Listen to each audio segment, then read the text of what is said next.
wanted to dive into a topic that I brought up about 2 weeks ago.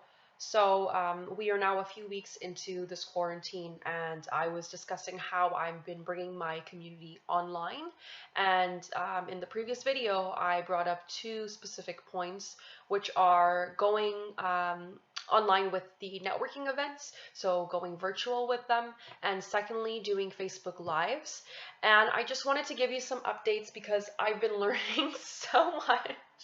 Honestly, so much. I've been learning, just implementing things and seeing that not everything works, and that's okay. Even today, I had a very interesting experience that I wanted to share. So, first, I'll talk about the virtual networking. Last Thursday was our first virtual networking event for the Toronto Professional Women's Meetup Group, and I honestly think it went really well. We had 3 people show up, which was totally okay. As you know, I projected a lot more, but 12 o'clock is a very busy time.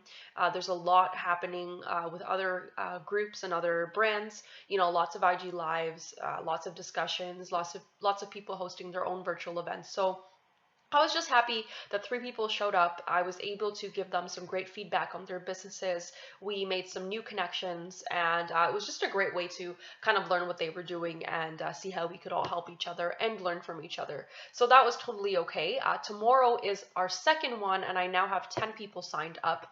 And I think that will be good because last week only 5 people signed up. So that means we'll have a bigger turnout, and I'm excited because it's just more people to share ideas with and collaborate with. So that one is slowly growing as we go along, as the group is learning more about it and other people are learning more about it. I did make the event sort of private, so it was just like if you have the link, because I was worried that too many people would sign up, but I guess I didn't realize that there's so much going on. So again, another lesson I learned. Last week I was trying to do a Facebook Live with Christine, who was our the first person that I interviewed, and it turned out that on the Facebook Live, it doesn't let you have friends join anymore. I had no idea that Facebook removed that feature, so that was again very new to me, and I was just sitting there looking like an idiot being like, hey, are you gonna join? What's going on? How do I do this? And so that was really embarrassing, but I'm glad it happened, so I learned, and we hopped over to Instagram.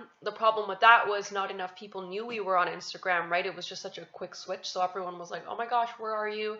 So it was like learning how to communicate when things go that way. Of course, everyone has been understanding, so that's great. So after I interviewed Christine, then I decided to go over to Zoom with our second interview with Debbie, which was great. It worked out fine, except nobody showed up. And again, that's just out of, it's not as easily accessible as going onto IG Live and clicking someone's profile. With Zoom, you have to log in, and then there's the fear of like, do I have to have my camera on or off, or do I have to participate? So I totally understand, and we recorded it, and we're going to be sharing it. Today was my third one, and I'm like, okay, let's go back to IG because the engagement is great on there, and we had such good engagement. I cannot even tell you, like, people were asking great questions, great comments. I thought it was going so well until my phone died. And it's not that my phone wasn't charged, it's just that this phone has been doing some weird things lately where it just doesn't charge properly, or it'll be like partially charged and then completely shut down.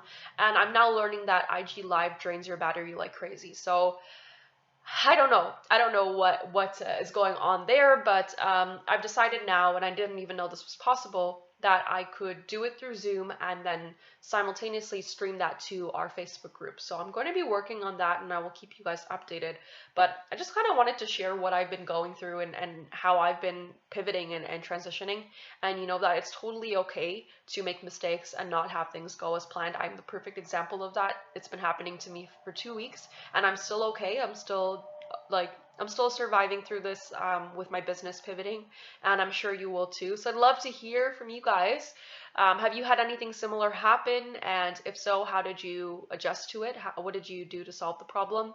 And if not, I'd love to hear about how your pivot's going. And yeah, keep an eye out for some more content on this. I would love to hear your feedback, and I'd love to stay connected. See you guys next time.